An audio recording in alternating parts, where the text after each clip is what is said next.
Hey everyone, this is Samsul Arvind Piyash and you are watching Nubara. Welcome to another daily vlog. তো একটা trend শুরু করছি ইউটিউবে, daily blog নিয়ে একটা প্লেলিস্ট খুলছি। অলরেডি 2টা ভিডিও আপলোড হয়েছে, একটা ভিডিও আজকে আপলোড হবে। সো ডেইলি ব্লগটা আপনাদের কেমন লাগে জানাবেন। ডেইলি ব্লগে কি কি এডিট করা লাগবে, কি কি অ্যাড করা লাগবে তা অবশ্যই আইডিয়া দিবেন। যদি কোনো কিছু সাজেশন থাকে কমেন্ট বক্সে জানাবেন। আর চ্যানেলে নতুন হলে অবশ্যই চ্যানেলে সাবস্ক্রাইব করে দিবেন এবং ভিডিওতে একটা লাইক কমেন্ট করে দিবেন। আপনাদের লাইক কমেন্ট এবং সাবস্ক্রাইবের উপর অ্যাকচুয়ালি আসলে ইন্সপিরেশন পাই যে নতুন ভিডিও আনার জন্য। তো রোদ পড়তেছে, রোদের মাঝখানে দেখি বৃষ্টি পড়তেছে। হায় হায়, রেইনকোট বাইর করার তো আজকে সময় নাই, আজকে দেরি হয়ে গেছে। কি অবস্থা, ভাইজার অলরেডি ফোটা ফোটা বৃষ্টি পড়ে ঘোরা হয়ে গেছে। আজকে এখানে বাসের জাম না, আজকে এখানে রিক্সার জাম। কপাল।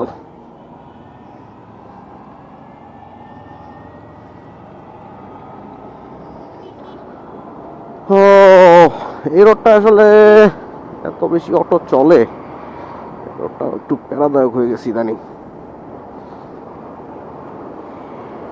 অটোর আমার কাছে একটা মূল কমপ্লেন হচ্ছে হলো অটোর ইন্ডিকেটর এবং অটোর লুকিং গ্লাস। অটোর জন্য আমার মেন কমপ্লেনের জায়গা আসলে এইটাই, যে না ওদের আছে লুকিং গ্লাস, না আছে ইন্ডিকেটর। যে ওরা যখন কোনো দিকে মন নিবে ভাবে, ইন্ডিকেটর না থাকার কারণে পিছনের জন্য অ্যাকচুয়ালি আসলে বোঝেও না সে কোন দিক যেতে যায়। আরেকটা হলো যে লুকিং গ্লাস, সে যখন কোনো দিক ডানে বামে কাট করতেছে গাড়ি, ঠাস করে গাড়ি ঘুরে দেয়, তাদের তো আসলে আপনার টার্নিং রেডিয়াস অনেক কম, মন চাইলেই তারা গাড়ি জায়গার মধ্যে ঘুরে দিতে পারে। সো তাদের লুকিং গ্লাস না থাকার কারণে তারা আসলে বোঝে না যে পিছনে গাড়ি আছে না নাই। কিছু করার নাই। এটা বুয়েটের দেখলাম একটা বুয়েট সার্টিফাইড হচ্ছে হলো অটো বের করা শুরু করছে। তো ওটা টেসলারই আপডেটেড ভার্সন। আসলে এদের হলো লাইসেন্স থাকা উচিত। অটোর মেইন আমার কাছে কমপ্লেন যেটা লাগে, অটোর হলো লাইসেন্স না থাকার কারণে তাদের আসলে কোনো ভয় নাই। তারা রং সাইড দিয়ে যাক বা যাই দিয়ে যাক, তার মামলা দেওয়ার তো কিছু নেই। তো গাড়ির নাম্বার অথবা লাইসেন্স কোনো একটা এগেন্সে যদি তাদের মামলা দেওয়া যাইতো, ওই আমাদের মতো ধরেন 1-2 হাজার টাকা মামলা খাওয়ার ভয়ে অটোমেটিক তারা কিছুটা হইলেও শুধরে যেত। যেটা তারা শুধরানোর আসলে জায়গা নাই তাদের নাম্বার প্লেট আর লাইসেন্স থাকা, রেজিস্ট্রেশন আর লাইসেন্স না থাকার কারণে। আজকে আবহাওয়াটা একটু ঘুমের আবহাওয়া, আসলে ঘুমাইতে পারলে হচ্ছিল খুব শান্তি লাগতো। কিছু করার নাই, অফিস তো যেতেই হবে। আমার কলিগ মাসুম ভাই আজকে আসবে না, বাড়ি গেছে। সে না আসলে হয়তো চিন্তা করতাম আজকে না যাওয়ার, খুব টায়ার্ড লাগতেছে আজকে।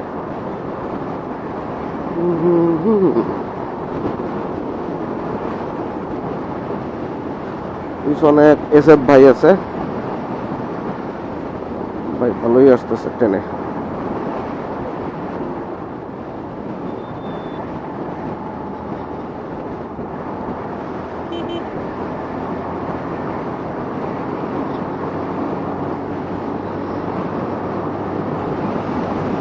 এই রাস্তাটা উঠলেই ভালো লাগে, রাস্তাটা সুন্দর মতো চলে যায়, এক্সপ্রেসের মতো হয়ে গেছে আসলে।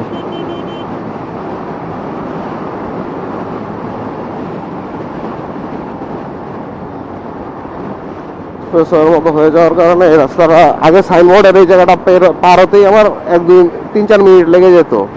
এখন এটা 1 মিনিটও লাগে না পার হতে, এক টানে উড়ে চলে আসি।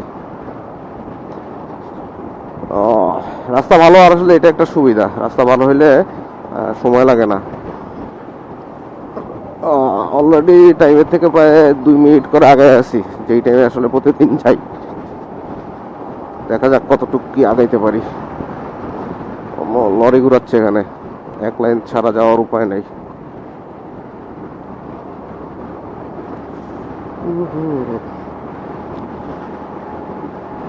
সানার পর ইউটার্ন চলে আসছে, ইউটার্নটা মেরে দিব এখন।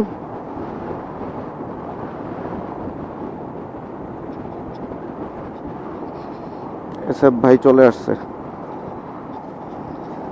জান ভাই, আমি এখান থেকে বামে চলে যাব, ডানে চলে যাব, আপনি যেখান দিয়ে খুশি সেখান দিয়ে চলে যান।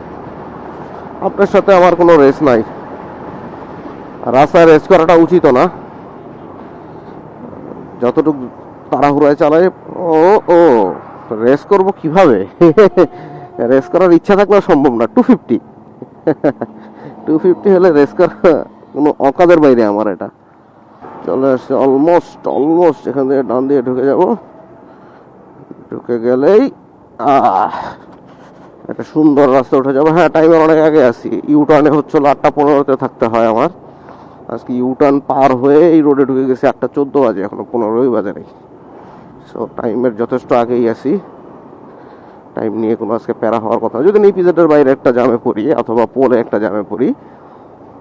আর এই রাস্তাটা তো প্রতিদিনই আপনারা দেখেন। এই রাস্তাটা আসলে সকালবেলা এই ধরনের আবহাওয়ায়, বিশেষ করে শীতকালে খুব শান্তি লাগে। শীতকালে গত শীতে এখান দিয়ে কুয়াশা এমন অবস্থা হয়েছিল, মেন রোডেও কুয়াশা ছিল। সাইনবোর্ডের আগ পর্যন্ত হচ্ছিল রোদ ছিল। সাইনবোর্ড না, সরি, রায়েরবাগের আগ পর্যন্ত। রায়েরবাগের পরপর হঠাৎ করে দেখলাম সূর্যটা ভ্যানিশ হয়ে গেল সামনে থেকে। হ্যাঁ, সূর্য ভ্যানিশ হয়ে যাওয়ার পরে আপনার আস্তে আস্তে করে মানে কুয়াশা হালকা হালকা হতে থাকলো, যদি অত কুয়াশা ছিল না। সাইনবোর্ড থেকে হচ্ছিল আর একটু বেশি আসলো কুয়াশা। আর এই রোডটায় যখন ঢুকছি, আমি লিটারেলি 1 ফুট দূরের জিনিস আমি দেখতেছি না, একদম অন্ধ। 1 ফুট দূরের জিনিসও আমার কাছে ভিজিবল না। ওই দিন কীভাবে জানি চলো ফগ লাইট টগ লাইট জ্বালাইয়া হচ্ছিল, কিছু না দেখলেও 20-25-এ কীভাবে জানি টানছি। 20-25 কোনো জায়গায় 10-15-তে টানছি, বুঝতেছি না দেখে। হর্ন বাজাইতে বাজাইতে মানে একটা প্যাথেটিক একটা সিচুয়েশন ছিল। ভীতিকর, প্যাথেটিক না অ্যাকচুয়ালি, ভীতিকর একটা সিচুয়েশন ছিল। এই যে এই ধরনের কোনো ট্রাকটা কোনদিন সামনে আসে নাই, এটাও একটা শান্তি। পুরা এগুলি জাস্ট একদম ইপিজেড গেট পর্যন্ত। ইভেন আপনার ইপিজেডের ভিতরে তাও হচ্ছিল কিছুটা ভিজিবিলিটি ছিল, বাট এই যে গলিগুলি আর হচ্ছিল এই রাস্তাটা একদম মানে রাস্তাটা মুখস্থ বিধায় ধরেন আমি যেতে পারছি। আর রাস্তাটা মুখস্থ না হইলে আমার এখানে মানে একদম 5-10-এ আসা লাগতো। জাস্ট মানে অন্ধের মতো চালাইছি। এটা একটা অন্ধের মতো চালাইছিলাম। আর একটা অন্ধের মতো হচ্ছিল এই কুয়াশারই একটা এফেক্ট পাইছিলাম সাজেক থেকে খাগড়াছড়ি থেকে ব্যাক করার টাইমে। খাগড়াছড়ি থেকে ব্যাক করার টাইমে অনেকটু খুব সুন্দর আসছি, একদম মানে সকালবেলা শীতকাল, সুন্দর একটা আবহাওয়া আসতেছি। তারপর একটু সামনে আসার পরে হঠাৎ একটু সামনে আসার পরে হঠাৎ করে আপনার হচ্ছিল দেখলাম হালকা একটা কুয়াশার চাদর দেখা যাচ্ছে। তা আমি ক্যামেরায় দেখাচ্ছি এই যে কুয়াশার চাদর দেখা যাচ্ছে। তার একটু পরে মানে প্রথমে আমি কিছু দেখা না অফ করে দিলাম। তারপর দেখলাম একটু পরে ভাইজর এন্টিফক থাকার পরও ভাইজর বাইরেটা খোলা হয়ে গেছে। ভাইজর খুললাম, ভাইজর খোলার পরে চশমা খোলা হয়ে গেল। তারপরে হলো একটা সময় যে মানে পুরো পানি পানি হয়ে গেল। হ্যাঁ, তো থামাইলাম গাড়ি, তো গাড়ি থামায় চশমা টশমা ভাইজর সব ক্লিন করে আবার রওনা দিলাম। একটু পরে আমার থামা লাগছে। তো ওই জায়গায় প্রায় 1 ঘন্টার মতো টানা কুয়াশা পাইছি। 1 ঘন্টার মতো টানা কুয়াশা পাওয়ার কারণে আমার হয়তো ঢাকা পৌঁছাইতে, তাও এই কুয়াশা টুয়াশা মিলে আমি খাগড়াছড়ি থেকে ঢাকা আসছি বাসা পর্যন্ত 9টা ব্রেক সহ 9টা ব্রেক দিছি আমি ওই দিন। লং ব্রেক না হইলেও ধরেন 10-15 মিনিট করে 9টা ব্রেক দিছি। 9টা ব্রেকে আমি ঢাকা আসছি, 6 ঘন্টার মধ্যে ঢাকা চলে আসছি। এটা খুব মানে রাস্তা ওই দিন এত ফ্রি পাইছি, ধরেন 80 তুলছি। হ্যাঁ, 1 ঘন্টা টানা 80-তে চালাইছি। 1 ঘন্টা 100 ধরছি, 100 টানা 1 ঘন্টা চালাচ্ছে, মানে সামনে কোনো গাড়ি নাই। ফেনীর কাছাকাছি এসে একটা অ্যাক্সিডেন্ট পাইছিলাম। তো অ্যাক্সিডেন্টটা হচ্ছিল পুলিশ হলো রাস্তা অফ করে দিচ্ছে গাড়ি তুলবে দেখে। তো ওইখানে ধরেন যে আমি হলো ফাঁক দিয়ে বের হয়ে গেছি। বের হয়ে যাওয়ার পরে মানে এরপরে লিটারেলি আমার সামনে পিছনে কোথাও কোনো গাড়ি নেই। সামনে 2-1টা যা ওভারটেক করছি, পিছন থেকে আমাকে কোনো বাস টাস কিছু ওভারটেক করতেছে না, কারণ ওই জায়গাটা খুব সম্ভবত অনেকক্ষণই বন্ধ ছিল। অনেকক্ষণ বন্ধ থাকার কারণে ওই জায়গা থেকে আমাকে কেউ ওভারটেক করে নাই। মানে এই জন্য আমি গাড়ির আসলে প্যারাও পাই নাই, খুব শান্তিতে আসছি। সোলো ট্রিপের মজা ওই দিন খুব ভালো মতো পাইছি। সাজেকের এই বারারহাট পর্যন্ত আসতে খাগড়াছড়ি থেকে যতগুলি জায়গা আমার কাছে ভাল লাগছে, রাবার বাগান বলেন বা এমনি ভাল লাগছে যেসব জায়গায়, সব জায়গায় থামছি। থেমে থেমে হচ্ছে হলো ফিল নিতে নিতে আসছি। আর যাওয়ার দিন হচ্ছে হলো, তো যাওয়ার দিন ছিল আমাদের ভয়ানক ঠান্ডা। আমি 2টা মোজা পরে রওনা দিয়েছিলাম, লিটারেলি 2টা মোজা। আমি তাও পায়ের মধ্যে বাতাস যে ঢুকতেছে, মানে আমি ঠান্ডা কাভার করতে পারছে না আমার 2 মোজাও। তো ওই দিন ভালো কষ্ট হয়েছে। তবে ওই গ্রুপটার সাথে যে ট্যুরটা ভালোই ছিল, জাস্ট ওদের একটা মূল সমস্যা লাগছে, ওরা হলো রাস্তার বাম সাইড দিয়ে ওভারটেক করে, যেটা আমার কাছে খুবই অপছন্দের। আমি ওভারটেক ডান সাইড দিয়ে করবো, 1 মিনিট পরে 5 মিনিট পরে হলে আমি ডান সাইড দিয়ে করব। কিন্তু প্রবলেম হয়ে গেছিল, তারা তো বাম দিয়ে ওভারটেক করতেছে, তো আমার তাদের সাথে তাল মিলাইতে হইলে বা তাদের ধরে রাখতে হইলে আমারও ডান দিয়ে ওভারটেক করতে হয়েছে। এটা আমার কাছে খুব রিস্কি লাগে। একটু যদি বাস বা ট্রাক বা প্রাইভেট জাস্ট হালকা এক চুলও যদি আপনার ডানে নেয়, ঠিক আছে, এই বামে নেয়, বামে নিলে আপনি যদি একটু ভিসকান, সাঁতার সাঁতার কিন্তু আপনি রাস্তার বাইরে চলে যাবেন।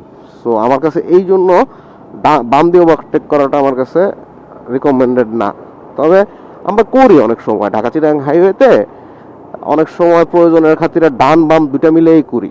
দেখা গেছে একটা লম্বা জ্যাম আছে, বাম দিয়ে গেলে আপনি পার হয়ে যাবেন, কিন্তু এখানে রিস্ক ফ্যাক্টরটা থাকে। একটা রিস্ক আমি এই লাস্ট কক্সবাজার থেকে আসার সময় পাইছি, বাম দিয়ে ওভারটেক করতেছি, হঠাৎ করে দেখি চললো, মানে ওটা সেকেন্ডের মধ্যে চলে গেছে, আমি কন্ট্রোল করে নিছি। ধরেন এই বাম দিয়ে যাচ্ছি, বামের এখানে হচ্ছিল কুকুর মরে আছে, ঠিক আছে, কুকুর মরে রাস্তার ওই বাম সাইডের অর্ধেক হচ্ছিল কুকুর এসে আছে, আমি হালকা একটু ডানে নিয়ে চলে গেছি। কিন্তু যদি কুকুরটার উপরে পড়ি, কুকুরের উপর ওই জায়গায় তখন আমার গাড়ি ধরেন 70 বা 70+ আসছিল, এখানে কিন্তু উড়ে যেতাম, একদম লিটারেলি বলা যায় উড়েই যেতাম, এটা কোনো মাপই নেই। যাক, আমরা সবাই সাবধানে রাইড করব। আর এই অফিসের কাছাকাছি চলে আসছি, যাই অফিসে ঢুকবো। ঢুকে আজকে শনিবার, একটু কাজের প্রেশার থাকবে, তারপরে আবার এক কলিগ নাই, সো ডিপার্টমেন্টে আমি একলাই। আমার ডিপার্টমেন্টের হেড অফিসে আমরা 2 জন, আগে ছিল 1 জন, সে খুব প্যারা খাইছে। তার আগে ছিল প্রায় 10-15 জন, করোনায় ছাঁটাই হইতে হইতে ওই 1 জন টিকছে। তো আসলে ওনার জন্য কষ্ট হয়ে যেত ছুটি ছাটা ম্যানেজ করা। আমি আসার পরে ওনার একটু এদিকটা একটু ফ্লেক্সিবল হয়েছে, কিছু কাজ ভাগ হয়েছে, বিষয় না। ওনার যেমন সুবিধা হয়েছে, উনি থাকায় তো আমারও সুবিধা হয়েছে। আমিও তো ওনার জন্য ধরেন আমিও ছুটি ছাটাগুলি সুন্দর মতো পাই। আর আল্লাহর রহমতে যত কোম্পানিতেই চাকরি করছি, কোথাওই আমার কখনো মানে ছুটি নিয়ে, মানে এই যে মানুষের এত কমপ্লেন দেখি না যে ছুটি দেয় না বসেরা, কর্পোরেট অফিসে ছুটি নিয়ে তালবাহানা করে, বাট সামহাউ লাকিলি আমার হচ্ছে হলো এই ধরনের কোনো বস পড়ে নাই। আমি নিটলে থাকতো, আমার ছুটি ছাটা খুব সুন্দর মতো কাটাইছি, একদম প্রপারলি কাটাইছি। সারেন্সে তো ছুটি ছিল না অ্যাকচুয়ালি, আমাদের ধরেন আমরা ছুটি নিতামই না, যদি মানে লিগাল হিসাব করে এই 4 বছরে আমাকে 4.5 বছর 5 বছর আমার কোনো ছুটি দেখাইতে পারবে না। বাট কি করে কোনো ছুটি দেখাইতে পারবে না, আমরা চলে যেতাম ছুটিতে, ল্যাপটপটা নিয়ে সেন্ট মার্টিন চলে গেছি, অফিসের কাজ হইলেই হয়েছে যেখানে থাকি। এটা একটা সুবিধা ছিল। আর এখানে তো গত বছরও সব ছুটি কাটাইয়া হলো, লাস্টে 2 দিনের স্যালারি কাটাইয়া ছুটি কাটাইছি, মানে উইথাউট পেতেও 2 দিন ছুটি কাটাইছি। এই জায়গায় অলরেডি উইথাউট পেতে এখন বছরের চলে আগস্ট মাস, এরপরে আরো 4 মাস আছে, অলরেডি উইথাউট পেতে একটা কাটানো হয়ে গেছে, বাকি সব ছুটি শেষ। তবে এই বছর একটু প্যারা হলো যে ঈদে আমাদের 9 দিন ছুটি কাটছে। এই 9 দিন ছুটি না কাটলে ধরেন যে সামনের কয়েকটা মাস আরো শান্তিতে ছুটি কাটাইতে হবে, উইথাউট পেতে সামনের ট্যুরগুলি দেওয়া লাগবে। তো আজকের ভিডিওটা এই পর্যন্তই, চলে আসছে অফিসের কাছাকাছি, দেখা হবে সামনের কোনো ভিডিওতে। সেই পর্যন্ত সবাই ভালো থাকবেন, সুস্থ থাকবেন এবং করতে থাকবেন চিল। তো দেখা হবে সামনের কোনো ভিডিওতে। টিল দেন, খোদা হাফেজ।